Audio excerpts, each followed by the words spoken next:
What's up guys, welcome back to another video in the hardcore series.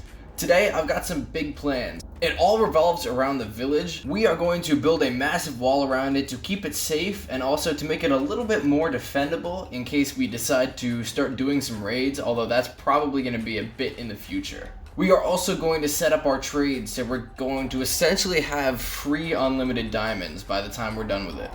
If there is a little bit of background noise today, I apologize. There are riots going on outside my house. Let's get into the episode. But before we get into everything, make sure that you guys hit that like button down below. Also, if you enjoy what you see, subscribe. It really does help. Starting out a channel on YouTube is not easy. The algorithm doesn't pick up any of your videos and it's really hard to see any growth. So again, any support is greatly appreciated. Now let's get into the episode.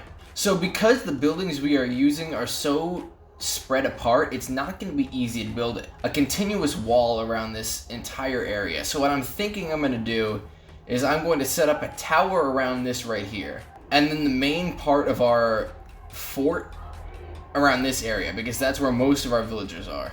I'm also going to begin taking some of this wheat because I am running out of food and I need bread. Alright, so now that this house is gone, I'll get rid of those later. I'm going to start building my wall around this village.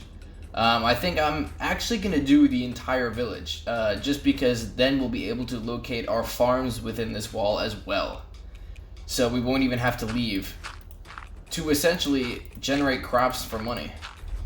What I'm going to do at first is basically just map out the layout of this. I want to get a sense of how big of a project this is. Alright, so we don't have anyone in that house, but we do have someone in here. I think we have 2 villagers over here. And then we got the farmer over there.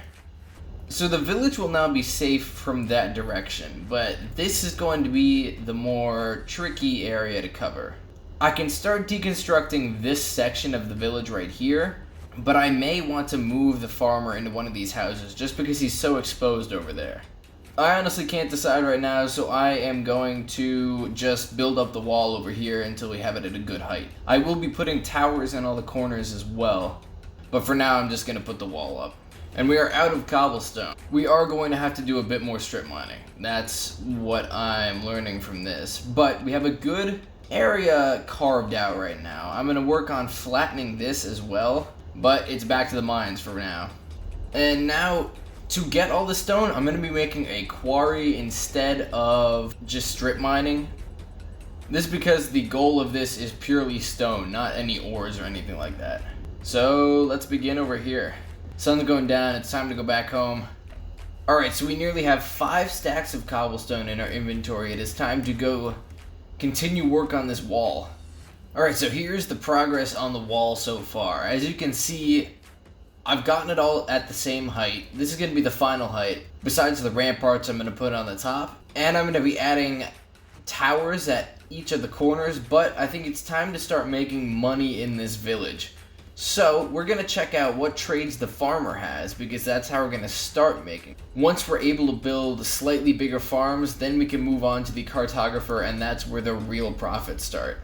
Alright, so he's trading carrots and beetroot. Okay, so it's less beetroot per emerald, but we get more carrots per harvest block, if that makes any sense. What I'm going to do now is destroy all of these farms and in its place plant carrots. We are going to be planting beetroot as well though, just so when we do max out the carrot trade, and we will be doing that quickly with the amount of plantable land we have, we can still keep trading the beetroots. This episode of this hardcore series is basically just turning into how to make the most money out of a Minecraft village. Which is good, because we are essentially never going to have to mine again after this. Which was the goal, even though it is half of the name of the game. Alright, this is bad. I didn't go to bed immediately after... Oh, there's a creeper following me, and a zombie. I need to get to a bed immediately.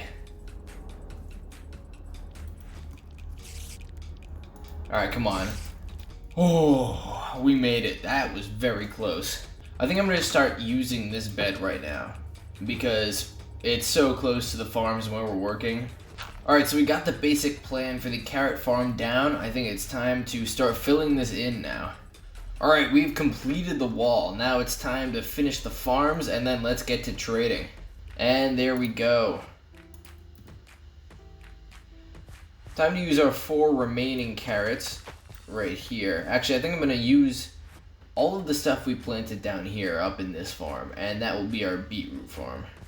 We're also going to have to start a sugarcane farm very soon because I want to get working with the cartographer. His first trade is going to be paper, but once we can level him up to, I believe, the rank of journeyman, which is the 2nd tier, we can trade glass panes, and that works out to around 1 to 2 pieces of glass per emerald, which is an insane deal. Alright, this will be the site of our sugarcane farm. Hopefully it'll be big enough just to get the cartographer to tier 2. Because that's all we really need. I'm going to work on expanding this farm now. And hopefully this stuff grows, because I am kind of getting sick of building farms. I want to actually start trading soon. There's also the fact that even once these farms are built, we're then going to have to level up the people we're trading the emeralds to, which are all of the tool and armor smiths. And that's going to require a lot of iron, which at this stage in the game, I don't think we can build a farm for just yet. But I'm going to go out on a hunt now for sugarcane because we do need some of that for the paper farm. But here we go, our first sugarcane. I am seeing a lot of sugarcane over there though, so that is where we are headed.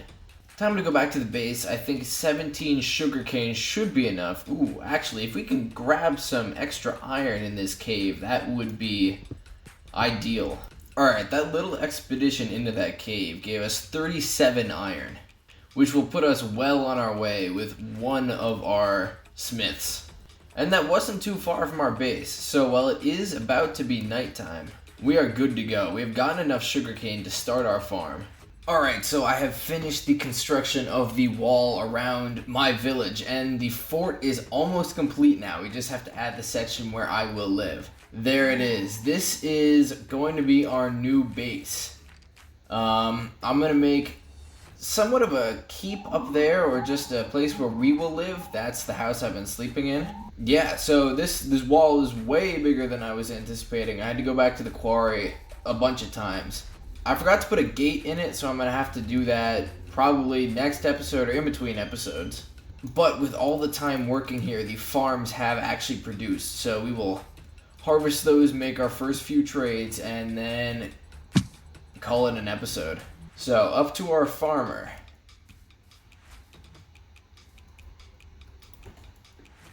Wait, he switched to potatoes?